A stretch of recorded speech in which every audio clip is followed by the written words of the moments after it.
Yo les sigo invitando a que se suscriban al canal. Los que no están suscritos, suscríbanse, denle clic a la campanita para que les lleguen las notificaciones porque vienen temas muy importantes. Vamos a poner el calendario de las fiestas, Roy Luis, por favor. Bueno, ahí está la fiesta de Pesaj. ¿Qué se tiene para ese día? Bueno, hay que hacer arrepentimiento de pecados, apartarse de los pecados, confesar que Yahshua es el Señor, guardar el Shabbat, hacer tevilá, bautismo, inmersión en agua en el nombre de Yahshua HaMashiach. Todos los varones tienen que estar circuncidados. Sí, no lo digo yo, lo dice el mismo Yahweh, el Eterno. Sí, porque ningún incircunciso va a tomar de Pesaj. Eso dice el Eterno en la Torah. Después el primer Shabbat de Hamatzot al otro día, Bikurín cuando se ofrece la gavilla de cebada, y el segundo Shabbat ahí lo tienen ustedes, ¿de acuerdo? Bueno, muy bien, espero que le hayan sacado una fotografía. Hagan sus comentarios, ya cuando esté subido el video, porque yo oro, créanmelo, sí oro, por todos los comentarios que ponen. Voy leyendo si está enferma su mamá, un hijito, etc. Voy orando por ellos, ¿verdad? Ahorita con la voz así, pues no he orado con la voz, he orado con el pensamiento, pero el Eterno sabe los pensamientos, ¿de acuerdo? Bueno, vamos a poner nuestras manitas así. Bendito Padre Eterno Yahweh, en el nombre de su don Yahshua Mashiach, mudece por favor cualquier espíritu que no glorifique tu nombre. Queremos oír solamente tu preciosa voz. Seas tú quien ministre, por medio de tu bendito Ruach HaKodesh.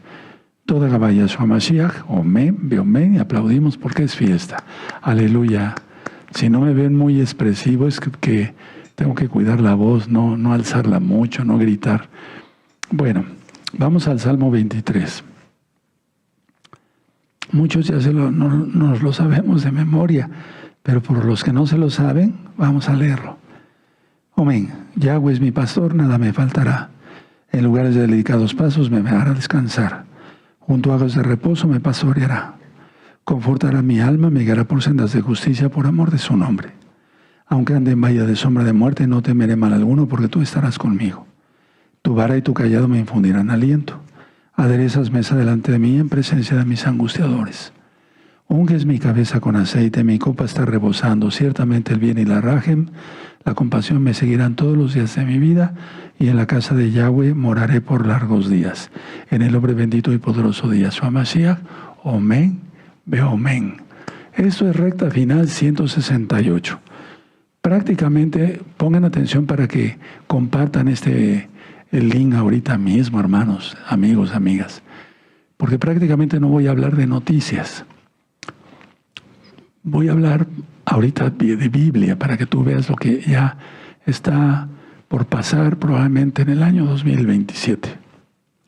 Bueno, vamos a hablar del río Éufrates, pero sobre todo cosas bien profundas de Apocalipsis. Aquí le voy a pedir por la voz que me ayude el amado Roy Luis a mostrarle unas diapositivas y que él me haga favor de leerlas. Amén. Shalom, amados Sahim, que el Eterno les bendiga, un gusto de saludarlos. Vamos a ver algunas diapositivas, con el permiso de nuestro amado Naví, acerca del río Éufrates. El río Éufrates es uno de los ríos más importantes en toda la historia porque abarca una gran cantidad de territorio. Vamos a darle lectura a la diapositiva. Dice, el río Éufrates nace en Turquía y sus aguas recorren parte de los territorios de Turquía, Siria e Irak. Tiene una longitud de 2.780 kilómetros, de los cuales 526 kilómetros transcurren por suelo turco. 604 discurren por Siria y 1.159 corresponden al recorrido por Irak. Su desembocadura se realiza en el Golfo Pérsico tras unirse con el río Tigris, que también es otro de los ríos más importantes. Vamos a pasar a la siguiente. La longitud y tamaño histórico del río. El río Éufrates ha venido experimentando una crisis grave porque se han hecho varias presas y además se está secando. Ya no tiene el mismo caudal que tenía antes. Entonces, vamos a ver la longitud total. La longitud total anterior es de cerca de 2.800 kilómetros. Tradicionalmente eso es lo que se consideraba como su longitud. Algunas fuentes varían entre 2.700 o hasta 3.000 kilómetros. Su recorrido, como ya lo decíamos, nace en Turquía, atraviesa Siria y también Irak y se une al río Tigris, donde desembocan juntos en el río Pérsico. En su estado original era un río robusto, más adelante vamos a ver algunas fotografías, era cuna de civilizaciones debido a que a la gran cantidad de agua que tenía, pues permitía muchos cultivos y además los asentamientos tenían toda el agua que necesitaban. Tiene gran variabilidad estacional, pero caudal estable a largo plazo antes de las grandes presas. ¿Qué quiere decir esto? Que a veces sí varía su caudal conforme a la estación del año, puesto que este es un río que nace del deshielo. Entonces, cuando hace más calor, puede experimentar un poquito menos de caudal. Sin embargo, no era tan grande su variación, por lo cual pues no había ningún problema para las sociedades y las culturas que se establecieron cerca de donde pasa. Vamos a pasar a la siguiente. La situación actual. El problema principal no es que el río haya acortado su longitud, es decir, no es que de repente el río se encogió, no, sino que se está secando, estrechando y perdiendo caudal, llegando a niveles históricamente bajos. ¿Qué quiere decir esto? Pues que el río no nada más está perdiendo el flujo de agua, sino que cada vez, como este flujo de agua se va haciendo más pequeño durante más tiempo, su caudal, o más bien el espacio que ocupaba, ¿sí? El lugar por donde transitaba el río, el lecho del río, se está reduciendo también. Luego dice, reducción de caudal. En las últimas décadas, el flujo ha disminuido a casi la mitad de su promedio anual, es decir, un 50% menos de agua.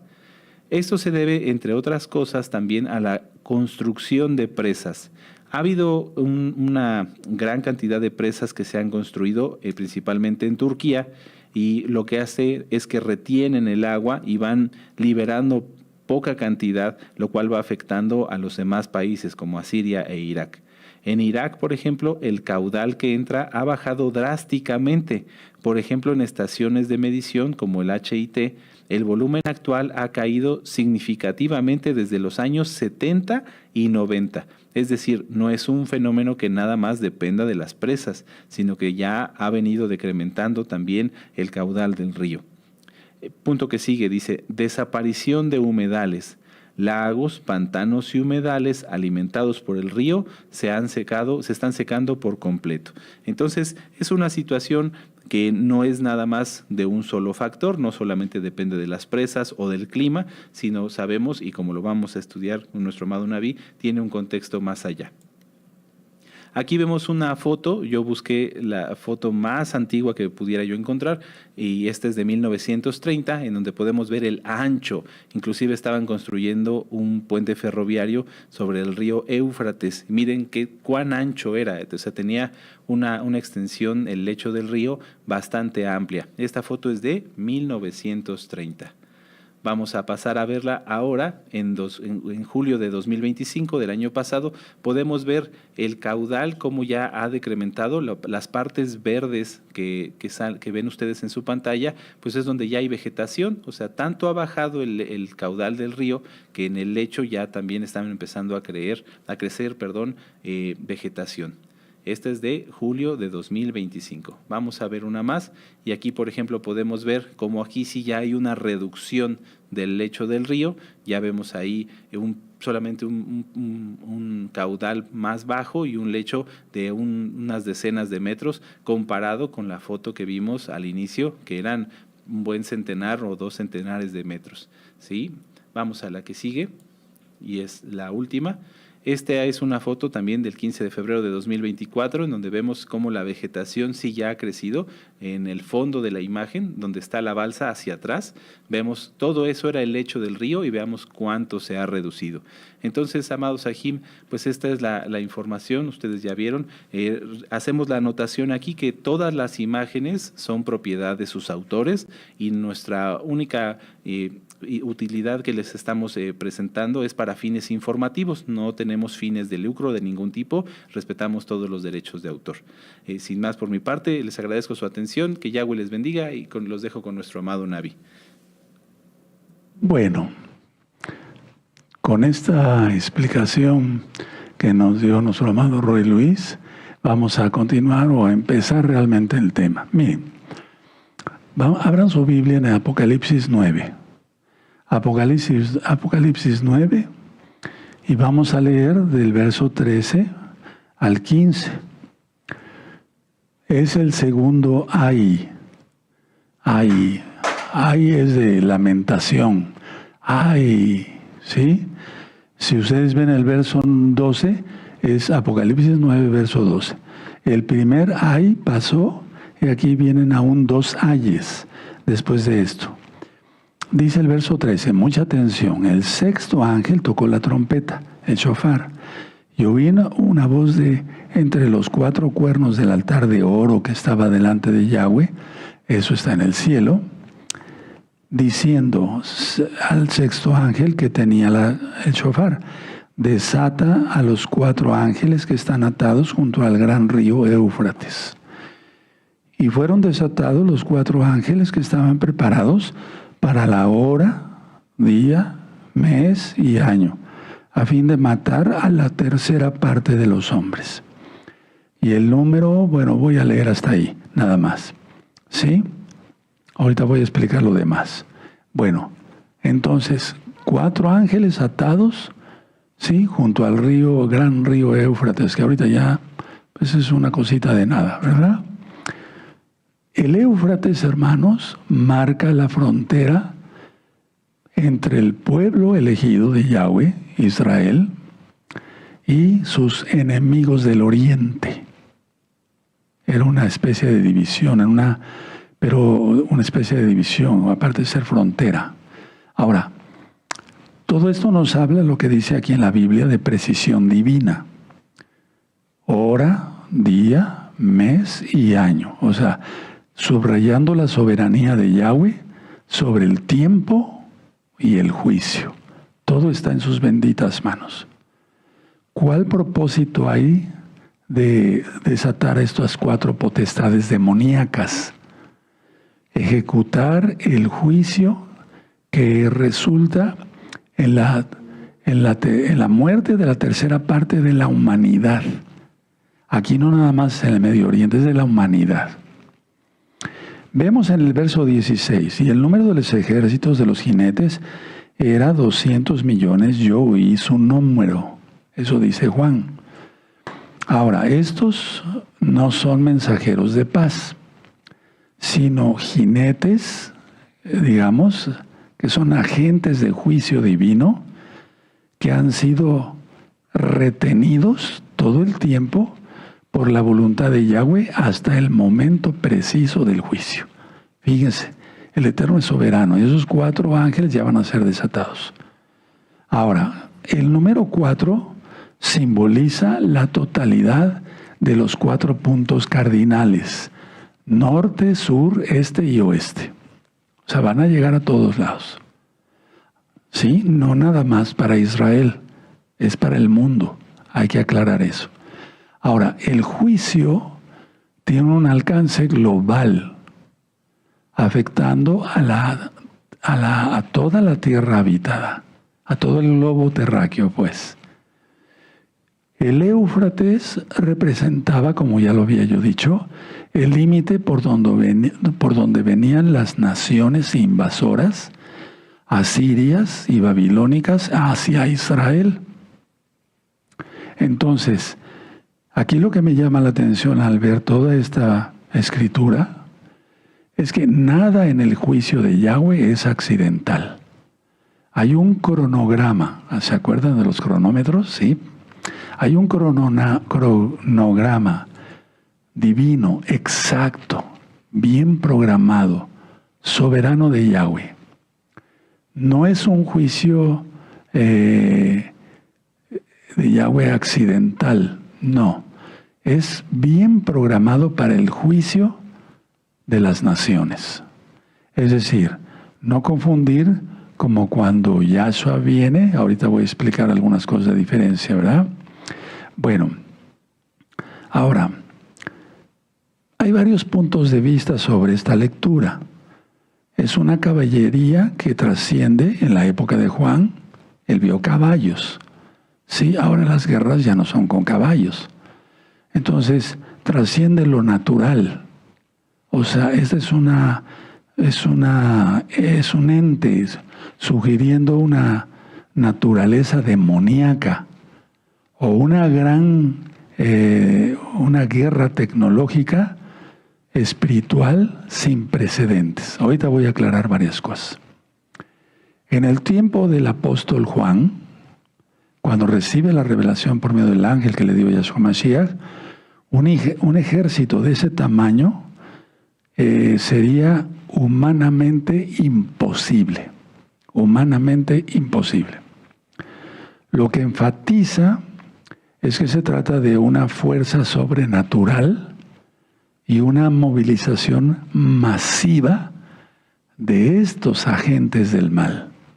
Ahora, pongan mucha atención. Si no les diera tiempo de ir anotando, en este Shabbat revisen el video que ya se va a subir, primeramente el Eterno. ¿Verdad? Y esto es una guerra de los últimos tiempos. Ahorita vamos a ver, en breve yo se los digo. Miren, vamos a leer lo que dice después, en el verso 17. Así vi en visión los caballos y a sus jinetes, los cuales tenían corazas de fuego, de zafiro y de azufre. Por favor, subrayen eso porque de eso tiene un contexto netamente escatológico. O sea, profético de los últimos tiempos. Y las cabezas de los caballos eran como cabezas de leones, y de su boca salían fuego, humo y azufre. Por favor, subrayen. Fuego, humo. En primer lugar, subrayen ahí arribita del 17, fuego, zafiro y de azufre. Y luego, fuego, humo y azufre. ¿Sí? ¿De acuerdo? Bueno, ahora, ¿esto qué significa? Ira divina, ira de Yahweh. Pongan un papelito ahí y quiero llevarlos al profeta Isaías. Vamos para el profeta Isaías, hermanos. El profeta Isaías. Aquí el profeta Isaías está hablando de los que se suponía eran los servidores de Yahweh, como eran los Kohanim, mal llamados sacerdotes y demás. ¿Sí? Entonces busquen Isaías 9:15. Ya lo tienen, Isaías 9:15. Voy a esperar tantito mientras subrayo. Bueno, el anciano y venerable de rostro es la cabeza. El profeta que enseña mentira es la cola. ¿Por qué está diciendo esto aquí el Eterno a través del profeta Isaías? Bueno, porque eso significaban los Kohanim que había en aquel entonces. No estaban sirviendo, sí, al Eterno de todo corazón. No estaban sirviendo. Por un lado, tenían la cabeza, pero hacían daño. Tal vez con su lengua, sus pensamientos, etc. Y el profeta que enseña mentira es la cola. Cabeza, cola. Cabeza, cola. ¿Sí? Bueno, ahora vamos otra vez a Apocalipsis. Muy bien. Entonces, dice aquí, en la visión del 17, las corazas son de fuego. ¿Qué significa? Rojo. Anótalo. Porque el fuego en un momento dado se ve amarillo, pero llega un momento que se ve rojo. Zafiro. El zafiro es azul y significa humo. Tú ves el humo, cuando hay un incendio, el humo en un momento dado se llega a ver azul. ¿Sí? Anótenlo porque es importante. Y el azufre es amarillo. Y recordamos el juicio de Sodoma y Gomorra, que cayó azufre. Entonces el juicio va a ser peor todavía, ¿verdad? Ahora, mucha atención. Estos colores coinciden con las plagas que salen de la boca de los caballos. ¿Dónde va a suceder todo esto? Como ya lo vimos en las diapositivas, en el lugar de Babel. Es decir, donde empezó la confusión, y algún día voy a hablar de la Torre de Babel, porque hay mucho que aprender, ¿sí? Donde fue, por así decirlo, la cuna de la rebelión. Aquellos personajes mandados por Nimrod, un demonio, Yahshua Mashiach le reprenda, quisieron hacer una torre para llegar al cielo. Pero se ha hecho la comparación de cuánto más o menos podía, yo les doy este dato, de medir la Torre de Babel, y medía 11 pisos de un edificio actual. Cualquier torre, como la torre latinoamericana del Distrito Federal, pues mide más que eso. O sea, la gente está loca, ¿no? Pensaban que iban a llegar al cielo, y la intención era quitar a Yahweh del trono y que se sentaran en Nimrod. Se necesita estar loco, no cabe duda. Bueno, ahora mucha atención. Dice aquí caballos y jinetes. Sí es literal que el caballo, como en el caso de Apocalipsis 19, cuando venga nuestro gran Señor Yahshua Mashiach, va a venir en un caballo. Eso sí. Pero voy a hablar ahorita aquí de caballos y jinetes. Tienen cabezas como de leones. ¿Qué significa eso? Simbolizando la ferocidad y el poder devorador. Vayan anotando. Y si no les da tiempo, revísenlo. ¿No dice acaso Pedro que el diablo anda como león rugiente buscando a quien devorar? Bueno, de sus bocas salen fuego, ya vimos, humo y azufre. Las plagas que están o que matan,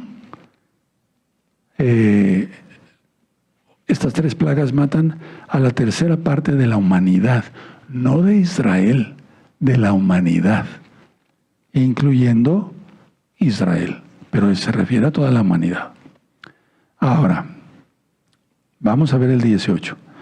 Por esas 3 plagas fue muerta la tercera parte de los hombres, por el fuego, el humo y el azufre. Fíjate muy bien cómo vuelve a resaltar el apóstol: fuego, sí, humo y azufre que salían de su boca. Pero fíjense cómo dice el 19, por lo que leímos en Isaías 9:15. Pues el poder de los caballos estaba en su boca y en sus colas, porque sus colas, semejantes a serpientes, tenían cabezas y con ellas dañaban. Y vimos que se refiere aquí, en el aspecto de Isaías, en el profeta Isaías, a la mentira. Entonces son las mismas doctrinas demoníacas de quitar la Torá y poner mandamientos de hombres, lo que va a testificar para el juicio de la humanidad. No quisieron mi Torá, les doy entonces mentira. Y eso lo vemos en 2 de Tesalonicenses. Como ellos no tuvieron tomar en cuenta Elohim, Elohim los entrega un poder engañoso para que se pierdan. Y es lo que está sucediendo. Bueno, ahora, muy bien. Bueno, sus colas, dice, son como serpientes y tienen cabezas con las cuales también causan daño. O sea, causan daño por los 2 lados, hermanos. Es decir, esto sugiere que el ataque es total, tanto de frente como por la retaguardia. No va a haber salvación, para nada, para la tercera parte de la humanidad, cuando Yahweh suelte ese juicio. Y por lo que vamos viendo, que el río Éufrates está secando, falta muy poquito tiempo. Ahora, el capítulo 9 termina con una nota muy triste, que no se arrepintieron. La gente no se arrepiente. Vean el verso 20. Y los otros hombres que no fueron muertos con estas plagas, o sea, los que queden vivos, ni aún así se arrepintieron de las obras de sus manos, ni dejaron de adorar a los demonios y a las imágenes de oro, de plata, de bronce, de piedra y de madera, las cuales no pueden ver, ni oír, ni andar. Y eso te remite al Salmo 115. 21. Y no se arrepintieron de sus homicidios, abortos, matar a la gente, lo que pienses, ¿verdad? Ni de sus hechicerías, la hechicería sigue existiendo por los espíritus de Jezabel, ni de su fornicación. La fornicación está todo lo que da, hermanos, ni de sus hurtos. Vamos a suponer que no es un ladrón de bancos como en la época de los cowboys, ¿no? Vamos a suponer. No, pero las turanerías, cuidado, cuidado. Yahweh está avisando, y lo digo humildemente a través de mí, santidad total. Hasta el último centavo que sea honrado el que llevemos a casa. Porque si no se mete maldición al hogar. Ahora, mucha atención. Existe una conexión directa de la sexta trompeta, que es esta, que leímos en el verso 13, con la sexta copa de la ira. Sexta trompeta, sexta copa. Ahora recordemos lo que ya les ministré. Las trompetas son advertencias que llaman al arrepentimiento. ¿De acuerdo? Es decir, afectan a una tercera parte de la humanidad. Mientras que las copas son juicios finales y totales. Ahí el Eterno no va a dar oportunidad a que alguien se arrepienta. En la sexta trompeta, el río Éufrates es el lugar de contención donde los ángeles están atados. Son potestades demoníacas, hermanos. Si un demonio de los más pequeños causa problemas, estas son potestades. Ahora, en la sexta trompeta, el río, que está ahorita aparentemente tranquilo, veíamos hace 8 días, yo platicaba con la congregación local, que ya se empezaron a oír ruidos raros. Y muchos dicen, bueno, no, son las cavernas de allá, no hay fantasmas, no hay nada, no. No. Ya empezaron a rugir estas potestades. Ojo con eso, porque hay muchos ruidos raros que no se oían hace 10 años. Y ahorita estamos en vivo.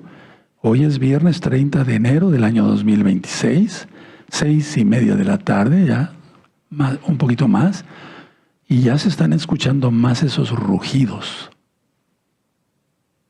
Bueno, en la sexta trompeta, el río es el lugar de sello de contención. En la sexta copa, el río es eliminado como obstáculo. ¿Qué es lo que ha estado sucediendo? Es lo que ha estado pasando. Ahorita con estas diapositivas que vimos del Rey Luis, el río se está secando ya. Prácticamente hay vegetación ya.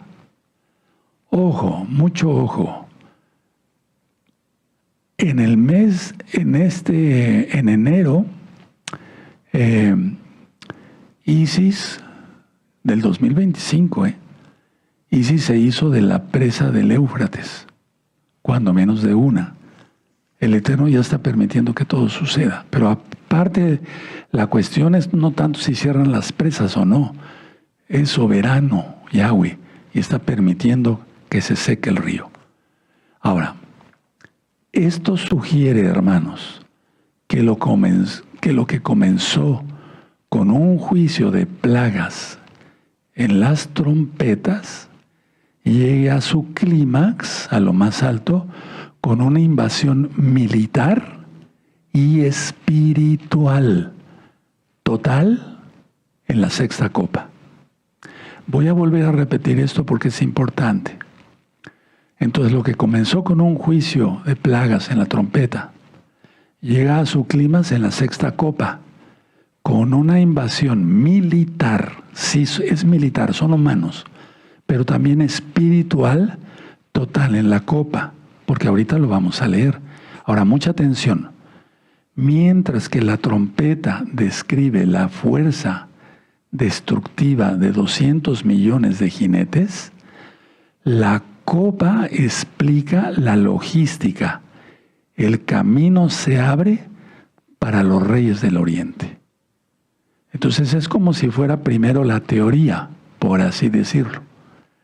Mientras que la trompeta describe la fuerza destructiva de 200 millones de jinetes, la copa explica, la sexta, la logística, el camino que se abre, que abre Yahweh para los reyes del oriente. Ahora, mucha atención.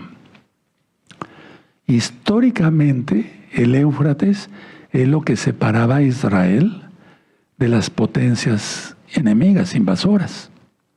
Al secarse, la protección física desaparece. Siempre, así como los altos del Golán, que es muy importante. Aquí el río Éufrates se ha considerado siempre una contención, porque desde el Golán se pueden ver si ahí vienen invasores y demás. Y el río Éufrates igual. Ahora, póngale un papelito ahí y vamos a Apocalipsis 16. Entonces ahora ya sabes, si no, a lo mejor ya lo sabías, la sexta trompeta va de acuerdo con la sexta copa. Entonces Apocalipsis 16, verso 12. Vean cómo dice, el sexto ángel, o sea, la copa, la sexta, derramó su copa sobre el gran río Éufrates, y el agua de éste se secó, para que estuviese preparado para el camino de los reyes del oriente. Ahora aquí viene algo más grave, ¿no? 13. Y vi salir de la boca del dragón, Satanás, Yahshua se le reprenda, de la boca de la bestia y de la boca del falso profeta, 3 espíritus inmundos a manera de ranas. Pues son espíritus de demonios que hacen señales y van a los reyes de la tierra en todo el mundo, no nada más en Israel, para reunirnos a la batalla de aquel gran día del Elohim Todopoderoso. ¿Cuál batalla? Bueno, en el 15 dice, aquí yo vengo como ladrón, bien, muy dichoso el que vela y guarda sus ropas para que no ande desnudo y vean su vergüenza. 16. Y los reunió en el lugar que en hebreo se llama Armagedón. Y ya después viene la séptima copa. Bueno, entonces, la visión del apóstol Juan, profeta, ¿verdad? La visión de la sexta trompeta solo se cumple en la sexta copa. El dragón, la bestia y el falso profeta, Yahshua Mashiach les reprenda,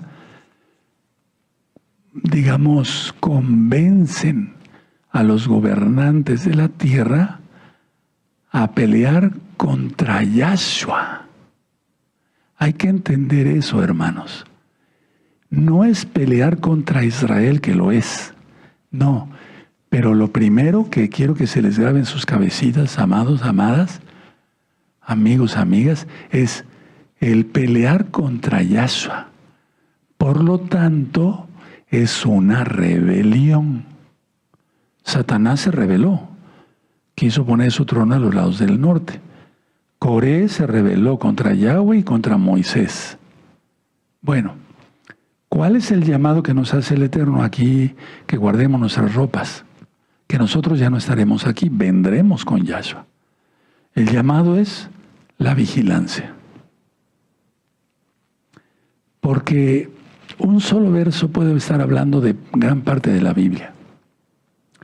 Voy a explicar. Por lo tanto, tras la sexta trompeta, la humanidad, ya vimos, no se arrepintió. Ahora, veamos esto. Podemos ver la sexta trompeta como el desatamiento de las fuerzas espirituales de maldad, el desatamiento de los 4 ángeles, que son potestades. Y la sexta copa como la manifestación física y final de esa guerra, que es la guerra de Armagedón. Y recuerden, es pelear contra Yahshua. Una bola de hormigas ahí queriendo acabar con el Todopoderoso. Pero así es el diablo. Y los que le creen. Y los que no guardan Torah. Y los que no guardan Shabbat. Y los que no guardan las fiestas. Y los que no comen kosher, etc. Los que guardan el domingo en lugar del Shabbat. Hablo claro. Con toda la autoridad que el Eterno da a sus hijos, a sus siervos. Bueno, esta manifestación física, como que es la manifestación de la guerra de Armagedón, pues es importante porque la hemos estudiado desde hace mucho tiempo, pero ahorita le vamos a entender mejor. Ahora, mucha atención. En ambos casos, el Éufrates actúa como el centro del conflicto final entre el bien y el mal. No se va a desatar, hermanos, pongan atención, no se va a desatar, no es el epicentro, el centro del conflicto, Armagedón, que está al norte de Israel. No. El centro del conflicto final entre el bien y el mal se desata en lo que acabamos de ver en las diapositivas, en el río Éufrates. Tomen nota. Ahora, escuchen muy bien. La séptima trompeta, la séptima, no la sexta, la séptima, es el punto culminante del plan de Yahweh. Es el punto culminante del plan de Yahweh. Marca esa séptima trompeta un cambio de era. Por eso vengo ministrándoles así lo más que puedo yo en orden. ¿Sí? El fin del dominio humano y el inicio del reino de Yahshua. Entonces, a ver, vamos a ver Apocalipsis. Estábamos en Apocalipsis 16, ¿verdad? Entonces vamos a ver aquí Apocalipsis 16 y el verso 17. ¿Ya lo tienen? El séptimo ángel derramó su copa. Perdón, esto ya es la copa. Y salió una gran voz del templo diciendo del trono, diciendo, hecho está. Bueno, ahora, quiero comentarles algo. Vamos a Apocalipsis 11 antes de que se me olvide. Miren, Apocalipsis 11, verso 15 al 19. 15 al 19. Cuando el séptimo ángel toque el shofar, entonces va a suceder esto, porque aquí estamos, digamos, es que no es un libro cronológico al 100% Apocalipsis. Entonces se va a desarrollar lo que dice aquí, vean, dice el 15, ¿verdad? Es Apocalipsis 11, verso 15. El séptimo ángel tocó el shofar, y hubo grandes voces en el cielo que decían, los reinos del mundo han venido a ser de nuestro Adón y de su Mashiach, Yahshua, y él reinará por los siglos de los siglos. A ver, vamos a entender que aquí todavía no se derraman las copas, hermanos. Por eso siempre he dicho, basado a la Biblia, con muchas citas que ya tienen ustedes, que hay un natsal primero, hay un arrebatamiento, pero lo correcto es natsal. Bueno, entonces, a ver, toca el shofar, el séptimo ángel, y no hay, digamos, un juicio directo, aunque están incluidas las 7 copas. Pero bien, fíjense muy bien, el séptimo ángel tocó el shofar, y no dice, y hubo granizo con fuego. No. Dice, y hubo grandes voces en el cielo que decían, los reinos del mundo han venido a ser de nuestro Adón y de su Mashiach, y él reinará por los siglos de los siglos. 16. Y los 24 ancianos que estaban sentados delante de Yahweh en sus tronos, se postraron sobre sus rostros y adoraron a Elohim, a Yahweh, Yahshua. 17. Diciendo, te damos gracias, Señor Elohim Todopoderoso, el que eres, el que eras y el que ha de venir, porque has tomado tu gran poder y has reinado. Y aquí ponle en el 18 arriba, ponle Natsal. Ahora, muchos han confundido que hasta que se desarrolle la séptima trompeta nos vamos. Pero es que eso ya sucedió, porque si no, no estuviéramos ya en el cielo. 18. Y se airaron las naciones, y tu ira, las copas, que van a venir, ha venido, y el tiempo de juzgar a los muertos, y de dar el galardón a tus siervos los profetas, a los santos, y a los que temen tu nombre, a los pequeños y a los grandes, y de destruir a los que destruyen la tierra.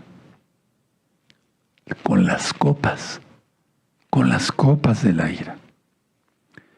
Voy a seguir leyendo. 19. El templo de Elohim fue abierto en el cielo y el arca de su pacto.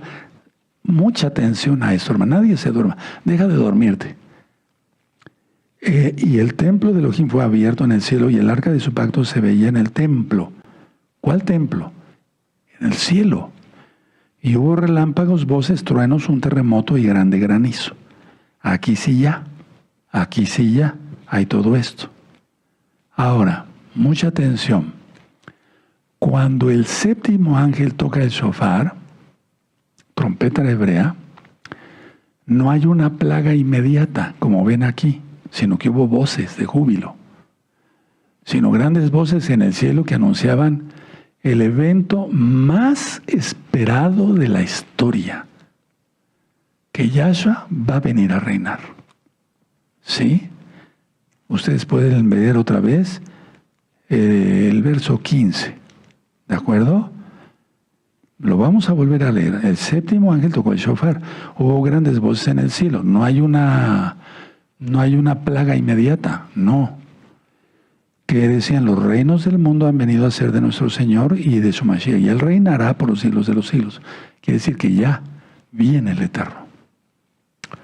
Bueno. ¿Qué es esto? ¿Qué significa el verso 15? Pónganlo en sus apuntes.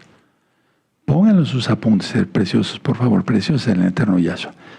Esta es la respuesta a la oración del Padre nuestro. Porque decimos, venga a nosotros tu reino. Sí, hace ratito como que los confundí, mencioné copa, pero no. Un lapsus lo tiene cualquiera, por favor. ¿Verdad? Entonces, esta es la respuesta a la oración que hacemos todos los días. Pero la tienes que hacer ahora comprendiendo lo que estás pidiendo. Y si estás pidiendo que venga su reino es porque ya tienes que estar metido bien en el reino. Ya está la parábola del sembrador, el trigo, la cizaña, y no me acuerdo qué otra parábola les di, pero ya. Y vamos a seguir viendo más. Bueno, anota 15, verso 15. Esta es la respuesta al Avinu, al Padre nuestro. Lo es de inmediato, viene el galardón a los santos, a los profetas, a los que temen su nombre. ¿Sí? ¿De acuerdo? Eso no es aquí en la tierra, es en el cielo. Hay un espacio de tiempo. ¿Cuánto tiempo? No sabemos. ¿De acuerdo? Y después, la destrucción a los que estaban destruyendo la tierra. Como ahora, con tantas cosas que hay. Entonces, quiero que entiendan todos de la Keilah local y mundial que todos tenemos un compromiso.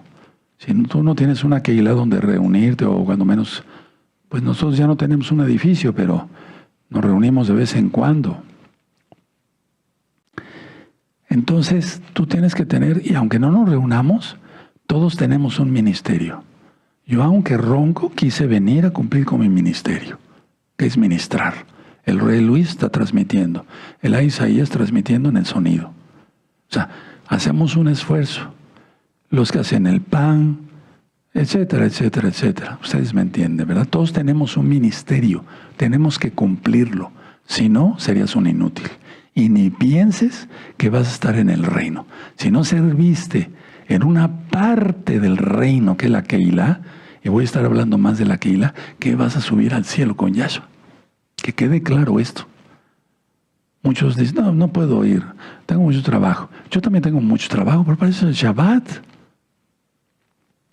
Bueno, y bueno, yo tengo que hacer mis temas fuera de mi trabajo secular. Tengo que poner un esfuerzo, un extra. Todos debemos estar enamorados de Yahshua. Ahora, fíjense muy bien algo que les voy a ministrar. Nadie se distraiga. Apocalipsis 11, verso 19. Ya lo leímos, pero vamos a volverlo a leer. Y el templo de Yahweh fue abierto en el cielo. Y el arca de su pacto, no la que hizo Moisés, eso fue una copia y no barata.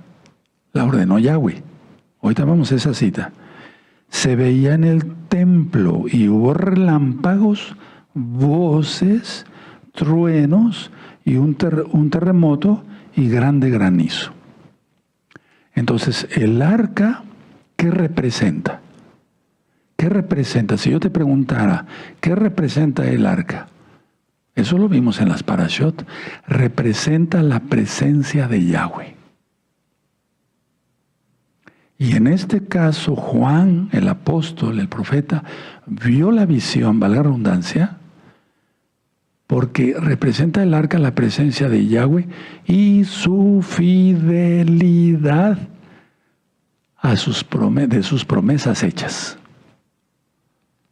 Y entonces, esto que tú ves aquí, es realmente como cuando se presentó en el monte Sinaí, de Éxodo 19. Vamos para allá por amor a los nuevecitos. Me da mucho gusto. Ahorita hay muchas almas conectadas de muchos países de Europa y del Medio Oriente. Bendito es Yahshua Mashiach. Vamos para allá a ver Éxodo 19. Él viene ya. Ya vimos que llegaron al monte, ¿verdad? Bueno, vean Éxodo 19, verso 18. Y todo el monte Sinaí humeaba, porque Yahweh había descendido sobre él en fuego. ¿Te suena eso? Lo acabamos de leer. El Eterno va a permitir que todos esos demonios y militares utilicen fuego. El humo, ahí está, subía como el humo de un horno y todo el monte se estremecía en gran manera, pues era un terremoto. El sonido del shofar iba en aumento, aumentando en extremo. Moshe hablaba y Elohim le respondía con voz tronante. Es lo mismo.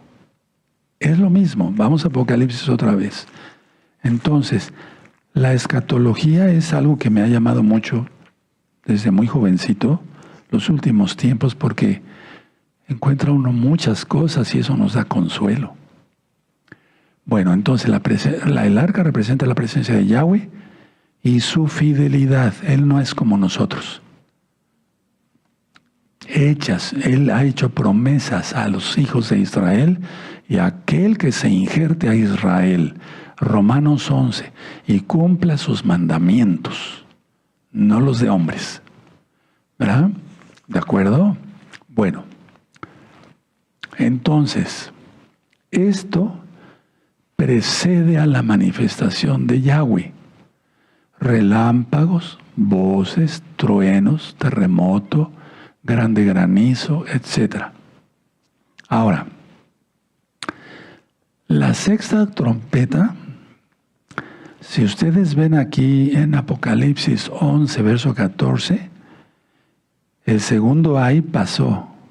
He aquí que el tercer ay viene pronto. Miren, hermanos, ahorita hay amenazas de que si Estados Unidos ataca a Irán y Irán ataca a Israel, que China, que Rusia, y como que va lento, ¿no? Hermanos, pónganme atención y estoy hablando muy en serio. Cuando el Eterno dé la orden, todo sucederá pronto. Eso está en Apocalipsis. Vamos a Apocalipsis, ¿verdad? Vamos a Apocalipsis. Eso lo expliqué en los 2 cursos de Apocalipsis, ¿verdad? Para que les den ganas de ir a estudiar esos temas. Muy bien.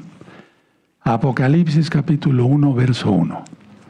La revelación de Yahshua HaMashiach, que Yahweh le dio para manifestar a sus siervos las cosas que deben suceder pronto. Una vez que se desata una cosa, hermanos, se desata rápido todo. A muchos ya se les olvidó, pero ya pasamos una pandemia. A muchos ya se les olvidó del 2020 para acá. Esto va rapidísimo, hermanos. Perdón por el tronador de dedos, pero no tengo otra forma de expresarme. Entonces, a ver, la séptima trompeta anuncia el reino de Yahweh en la tierra. Es Yahshua. En el tercer ay, porque contiene dentro de sí las 7 copas de la ira. O sea, la séptima trompeta no es una plaga directa e inmediata, decía yo, sino que hay voces, hay júbilo. Yahshua va a reinar, reina ya. Y entonces, la séptima trompeta, es decir, en la séptima trompeta abre los 7 juicios finales que terminarán de limpiar la tierra perdida y pecadora para que el reino de Yahshua Mashiach pueda establecerse plenamente. Anoten todo eso y si no les dio tiempo mañana, ¿verdad? Bueno, es decir que en el tercer ay contiene las 7 copas de la ira. Ahora, quiero hablarles algo del arca. Miren, Juan vio el arca, ¿verdad que lo vimos? Sí. Y vio el arca en medio del caos. Él vio el arca en medio del caos. Por lo tanto, significa que el símbolo de su pacto, por eso se llama arca de la alianza, pactos, alianza, pacto, entre Yahweh y su pueblo, Él no se ha olvidado de sus promesas. Israel es indestructible y Él protegerá a los santos. Antes de irse al Natsal, ¿verdad? Por el Natsal. Voy a volver a repetir esto. No tuvo un momento Juan, el apóstol Yohanan, de decir, ya estoy tranquilo. Otra visión, veo el arca. No, él la vio dentro del caos, en medio del caos. Y simboliza la presencia de Yahweh, ya lo dije. Pero simboliza, ¿qué simboliza el arca? Aparte, el símbolo de su pacto, el símbolo de su alianza, el símbolo del pacto que Yahweh ha hecho con su pueblo. Él no se ha olvidado de su pacto. ¿Cuál pacto? El Shabbat, La gente toma a la ligera cuando dice en la Biblia en Génesis, y entonces el séptimo día reposó y lo apartó para él. Lo santificó, dice en Génesis. Y el que viola el Shabbat no es digno del reino. O es el que no guarda Shabbat. Al ver el arca, digamos, ¿cómo podía explicarlo? Al ver el arca es la limpieza legal y santa de la maldad de la tierra. Eso es el ver el arca. Los que pasen vivos al milenio estarán protegidos. Eso ya lo hemos visto. Hay un grupo, nos vamos en el Natsal por su inmensa compasión, no por nuestros méritos. Hay otro grupo que todavía no sabe que guardar el Shabbat y eso, pero vivirán. ¿Cómo se van a enterar? Con los millones y millones y millones de libros en varios idiomas que están esparcidos en todo el mundo, tal vez arriba del refrigerador, en una cómoda o hasta en el piso. Tremendo. Pero en aquel entonces toda esa gente tomará eso y dirá, ¿qué hice? Porque el Ruach HaKodesh va a actuar y fuerte. El Ruach HaKodesh no es el que detiene a la Keilah en la tierra. Ya vimos que el que es quitado es Miguel, el Malaj. Daniel 12, verso 1. Págame el micrófono, por favor.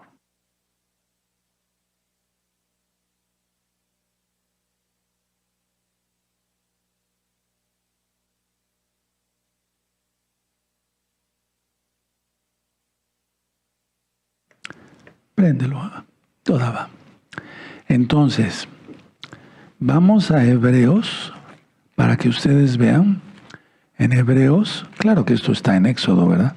Pero en Hebreos quiero mostrarles el capítulo 8 y el verso 5. Ya tienen Hebreos 8, 5.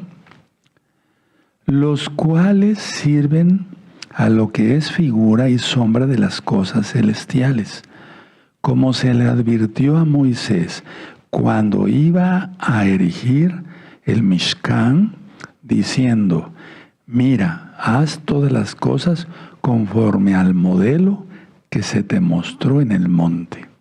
Que se te ha mostrado en el monte. ¿Qué le mostró? Y ya está en todas las parashot. En las parashot se le mostró cómo hacer la menorá, cómo hacer el altar del incienso, los panes para la proposición. Todo se le mostró. Entonces por eso Juan vio el arca. El arca que hizo Moisés era, por así decirlo, una copia, ya dije, no barata, era una copia del arca celestial. Y Juan, el apóstol, vio la original, en medio del caos, que no se les olvide, hermanos, hermanas. Por lo tanto, esto indica que la promesa de Yahweh, quien es Yahshua HaMashiach, se va a manifestar plenamente en la tierra. ¿Cómo es eso? Miren, el mundo ha rechazado la ley, la Torah de Yahweh, quien es Yahshua. Ha rechazado su bendita Torah porque Yahshua es la palabra de Yahweh, encarnado. Por lo tanto, su aparición, pongan atención, su aparición en el juicio final, cuando vayan a ser lanzadas las 7 copas, su aparición en el juicio final sirve como un recordatorio de la norma por la cual el mundo está siendo juzgado. El Eterno es precioso. Él le va a mostrar no solamente, le mostró a Juan, pero va a mostrar a todos los que estén en la tierra el arca. Mira, aquí están mis mandamientos, mis 10 mandamientos. El cuarto no es santificarás las fiestas del catecismo católico romano, es el Shabbat. Entonces, el hecho de que aparezca el arca bendita del cielo durante el caos va a servir como un recordatorio de la norma que debería de seguir toda la gente y que no lo hizo. Y por lo cual el mundo está siendo juzgado fuertemente. Por así decirlo, hermanos, el arca aparece como testigo de la justicia del castigo, porque Él es justo. Ahora, lo que sucede inmediatamente, aquí estábamos en Apocalipsis 11, aunque muchas veces no es cronológico, lo que sucede inmediatamente es después de ver el arca. Juan vio a una mujer. Eso ya lo he ministrado, que significa Israel. Es la constelación Betula, Virgo.